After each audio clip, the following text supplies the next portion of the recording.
How do you set boundaries when you've never had them before? If you become the chameleon in every relationship, how do you know where they end, you begin, and where do you know where that line goes? This is a two-part answer. Here are 3 practical steps to discovering your boundaries for the very first time. Hey there, welcome back to the Mind Your Boundaries podcast, episode number 23. I'm your host and boundary enthusiast, Jessica Miller, and today I want to share a personal story and some insights about setting boundaries, especially if you've never had them before.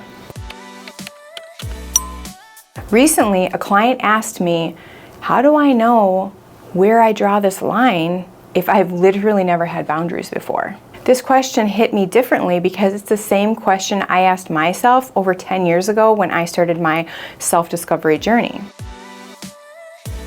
It all began when my husband started acting kind of bored with me. And right away I went to him and I'm just like, what is going on? Like, I need your attention as if it's oxygen and you're just not that into me. His response hurt like hell, but it was life-changing. He told me that it's hard for him to be intrigued, curious, interested in me because I'm like his shadow. Everything he liked, I liked. Where he wanted to eat, I wanted to eat. His opinion was my opinion. Whenever he would turn around, I was just there, mirroring him. And he said, I just can't even see like the girl I married anymore. That was so tough to hear. Not only did it hurt, but he was right. Like every relationship that I had been in, I just turned into them. I was a chameleon. And so I was more so scared. Like I was terrified because I didn't know, how do I become what he likes again? Because I had never actually been myself. I did not have a sense of self. Today, you're going to discover why you struggle with boundaries, how to develop a better sense of self so you know where to draw that line, and practical strategies to identify your personal limits. After that fateful talk with my husband, I took a long walk. We're talking hours. I walked hours around our small community, and I just kept asking myself, who am I? Like, truly, who am I? And that's when I realized I had no clue. I was remnants of past relationships. I could see pieces of my parents inside of me. I had no idea like which thoughts, values, opinions, beliefs, likes, dislikes. I had no idea what was actually me and what I had picked up from others. Like if there was ever a time for a midlife crisis, if that is what it felt like, I'm pretty sure I experienced it right then. It felt like the ground was cracking open and I was just like, it might just be easier if it just swallows me up because I have no idea where to go from here. So back in the therapy room, which by the way is next door, and you might hear some construction work outside. They're doing some repairs on the building. But I am next door to my therapy room because it's just easier to record between sessions and not have to like reset up everything. So that's why we're now in this room. I know I keep changing settings on you. Maybe you like the variety, but anyway. So back into the therapy room with my client when she asked me, how am I supposed to set a boundary when I've never had them before? Like, where would I know where to draw the line? And I thought to myself, girl, let me tell you, I know exactly how you feel. And trust me, if you go down this journey, this will be the best gift for yourself. So if you relate to any of this, actually, let's put that in the comments. Put that in the comments like I was whatever years old when I first discovered boundaries. So how old were you? And maybe you've known your entire life.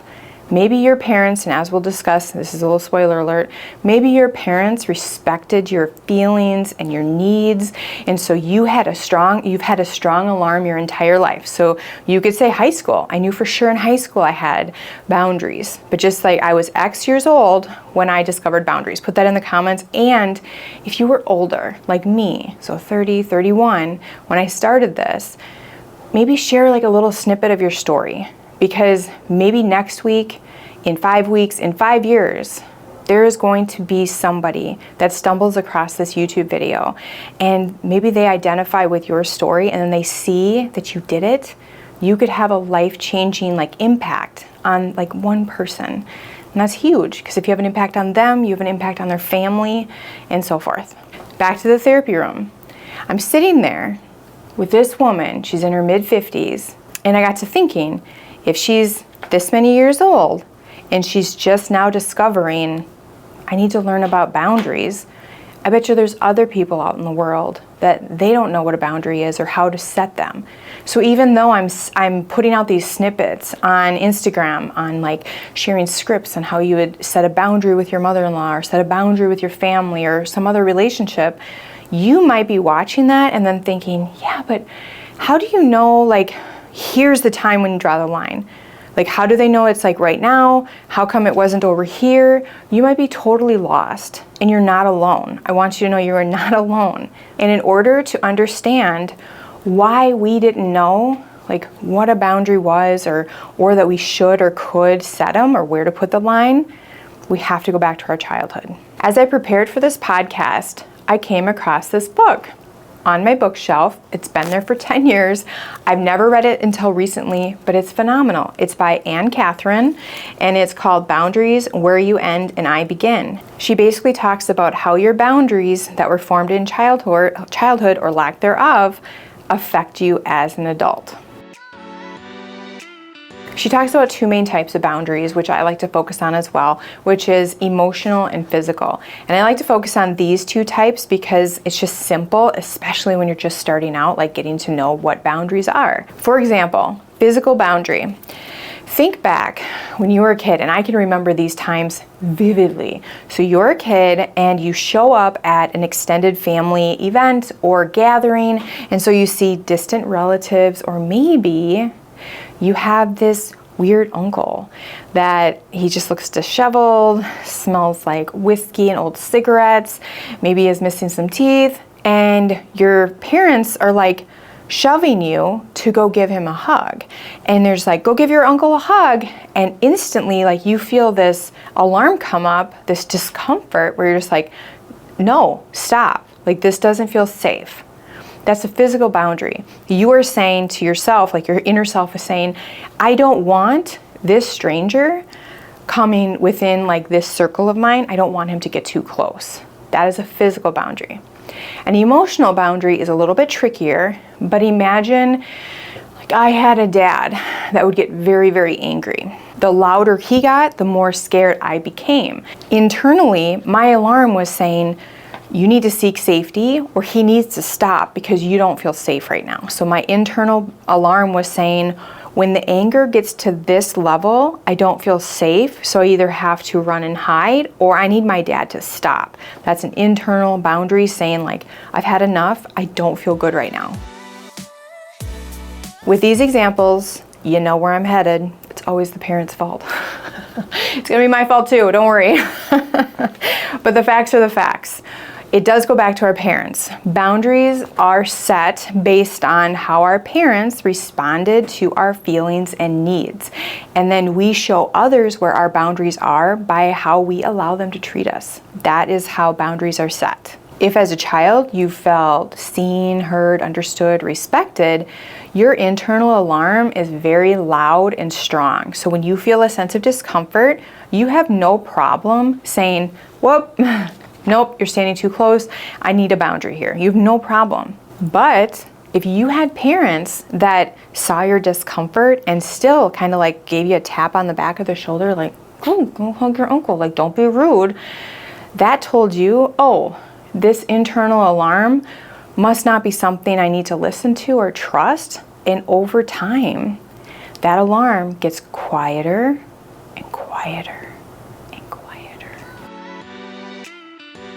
So let's say that that is what your parents did. They made you hug your uncle even though you were uncomfortable with it. How this will impact you as an adult, let's say you now work for a boss that's kind of handsy. Like, let's say he puts his hands on your shoulder when he comes to talk to you about a report from the bank or something. Like, he either stands too close or he actually touches you. Now, you might have this very, very faint alarm going on, but since you've ignored it for years, you might ignore the discomfort. You might not even hear it because you're so used to ignoring it that you won't say anything. So even though there is this internal, like, this doesn't feel okay, nothing happens because you were taught your needs and feelings matter less than respecting or providing comfort to others. For emotional, Let's say you marry a partner that's a yeller, that maybe they drink too much and then they start yelling. If you were in a home like mine, where when my dad would get really, really angry, it didn't matter how much he scared me. Like his feelings mattered more than my feelings. And I was taught that very young. So if I married a yeller, I might say to myself, this doesn't feel great, but I just have to sit here and take it because I know that my feelings and needs are less important than theirs right now showing me anger. Like I was taught that. If you're nodding yes right now to these examples, I'm with you. This is how I grew up. I grew up with a dad. I loved him dearly, but he was very selfish. He was very selfish, and his needs mattered way more than my mom's, and definitely more than us, like the kids. And I feel so guilty saying that because I'm definitely a daddy's girl, but the facts are the facts. This is what would happen. So my parents owned a small business. They would both work all day, come home exhausted. My dad would go sit, and my mom would start cooking dinner. We would come together, have dinner. My dad would continue to sit. My mom and I would clean up after dinner. Then my mom would finally try to go sit down, and on most nights she would just sit, just take it like, she's tired. And then my dad would say, oh baby, you know what I really want? I really want some popcorn. Now you guys, he didn't want a microwave bag of popcorn where you just open up the bag, pop it in the microwave, push a button, and then pour it in a bowl. He loved the old-fashioned popcorn. So my mom would have to go to a hallway cupboard, get down the air popper, pop this huge orange bowl full of popcorn, melt the butter, salt and butter it just perfectly for him. I mean, it was a process. Then she'd have to clean all the stuff up, put it away, and then come and serve him his tub full of popcorn. And then she would sit down. On some nights that he didn't want popcorn, he would be like, ooh, the dog smells like a dog. I think she needs a bath. And my mom would be like, Bearsy, I just want to sit down. He'd be like, I know, it'll just be a quick bath. He would continue sitting, and I could see my mom. Not only did my dad put his needs first, he didn't want to smell a dog, but my mom also put my dad's needs first. And this was not her fault.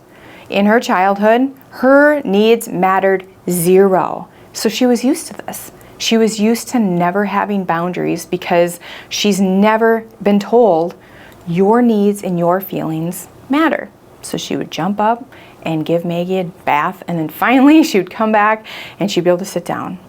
So this was me. I saw this modeled, but also as kids, if my dad needed something done, and we were always working, I swear, I joke that we were born with hammers in our hand because that's how he raised us, just workers. And that's why I know that's where my work addiction comes from, that I try very hard to manage. But if he wanted something done and we had plans with friends or a sporting activity, or maybe we were just human and we wanted it to chill, nothing mattered until he got his stuff taken care of. And so it was just reinforced in different ways, role modeled, but then I lived it also by telling me, it doesn't matter what you want or what you feel like you need, my needs are more important.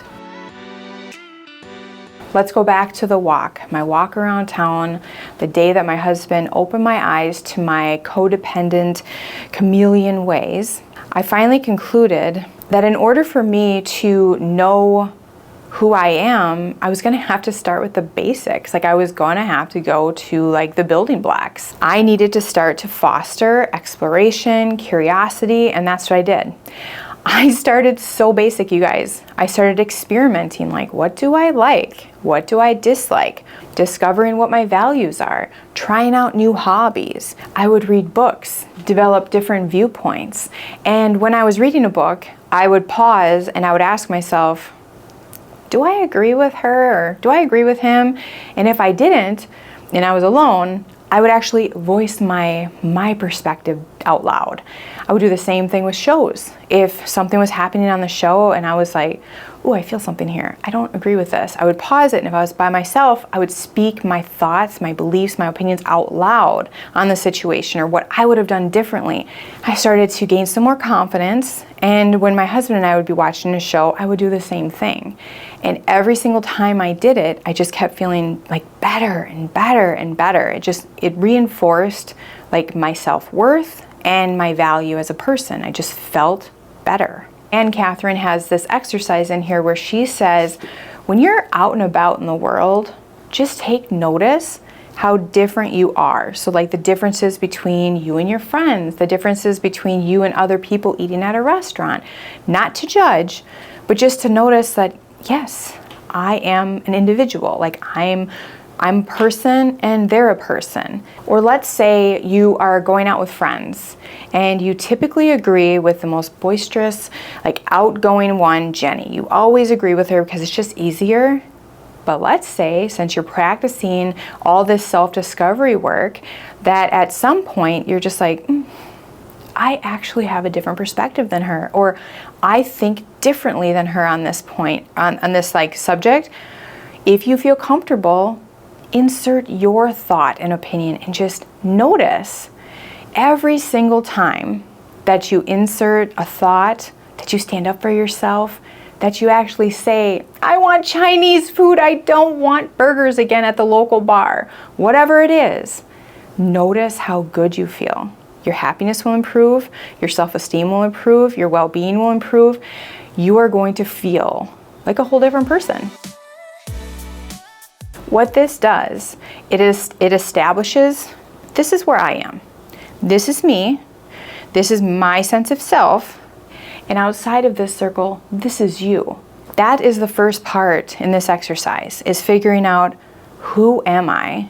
And within this circle, this is like all the important stuff to protect. And once I know that, now I know where and why to draw the line and set boundaries, because I'm protecting myself. Start super small. Like I said, voice where you actually want to go for dinner instead of saying like, anything will be fine. If you want the Chinese food, say it. It will feel better. Or let's say your husband wants to watch a bloody action like war movie again, and instead of saying like, okay, I'll just cover my eyes, instead of saying that, if you really want to watch a rom-com, just say no. I would really prefer to watch The Notebook tonight. Notice how you feel. Once you start having these small wins, then move to more challenging ones. Let's go back to the boss. Let's say your boss likes to stand a little too close, and it's really awkward. It gets awkward for you. So let's say he comes up. This is how you can start it. You could just simply take a step back.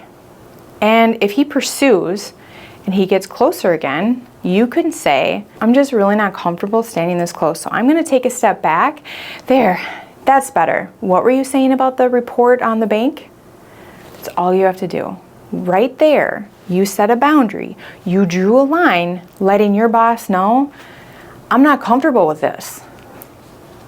You're gonna feel so good, I promise. Now that you understand who you are and how important you are and your sense of self is, like it's worth protecting, let's move on to the 3 practical steps to helping you discover boundaries for the very first time. Step number 1, slow down. In order for us to start to hear that internal alarm of discomfort, we have to slow down. It's been a really long time that we've kept it like ignored and squelched and quiet. And so in order for us to pick up on it, we have to be in tuned. We have to go inward. So make sure you slow down in situations where you're like, I wonder if this would be a typical situation that would make other people uncomfortable. So slow down, start really listening to when those like quiet alarms start firing. And when you hear it and when you feel that discomfort, number 2, take action. Set the limit. Take that boss for an example. If he's standing too close and you back up, that's you taking action. And if he pursues to stand even closer, you can put up your hand and just say, I really don't like to stand this close. I'm just going to take a step back. There, that's better. Now please continue. Nothing rude about that. There's nothing rude about that, and you will boost your self-esteem, your confidence, your wellness, your happiness, everything in that moment. That's all you have to do.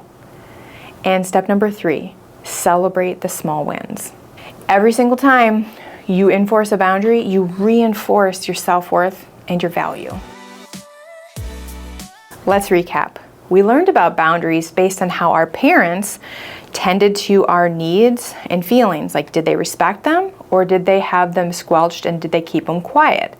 And then we show other people our boundaries by the way we allow them to treat us.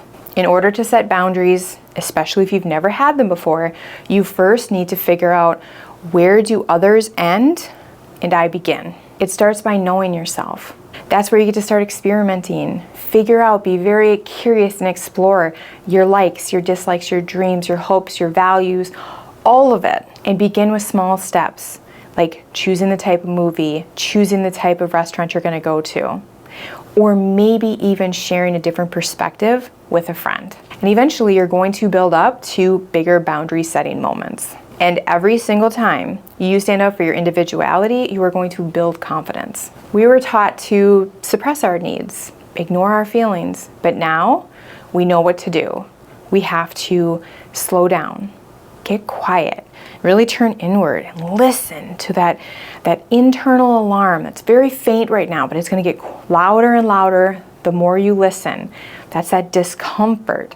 Like Susan Forward said, she said it's like when someone's standing too close and all you want to do is say, back off. Some of us don't even know that sensation, because that's how much, like, we weren't even allowed to have physical boundaries. So get to know yourself so that you know where you're drawing the line and why. Protecting your sense of self with your boundaries is essential for living a life aligned with your values. Again, this book is amazing. I wish I would have read it when I was like going through my midlife crisis. So if you're here right now trying to figure out, where do I even begin? Start here. Boundaries, Where You End and I Begin by Katherine. Thank you so much for joining me today. I want you to know that if you're starting to feel the way I felt on that walk, where I'm just like terrified because I had no idea where to start to figure out who I was, trust me, just start with the basics. You can even, if you don't even know where to begin when I'm saying likes and dislikes, I didn't either. I actually went to Pinterest and I just looked up, like, who am I questions. That's a good place to start. You'll have 50 right off the bat. You can also ask different prompts in Pinterest, like, how do I discover my likes and dislikes? There's tons of different things. So basically you're putting together your sense of self, your personal identity, and then once you know that, then you know, like, this is worth protecting.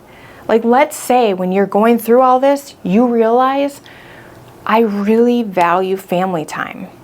Like, it is oxygen to me. Like how I needed my husband's attention, it's like oxygen to me.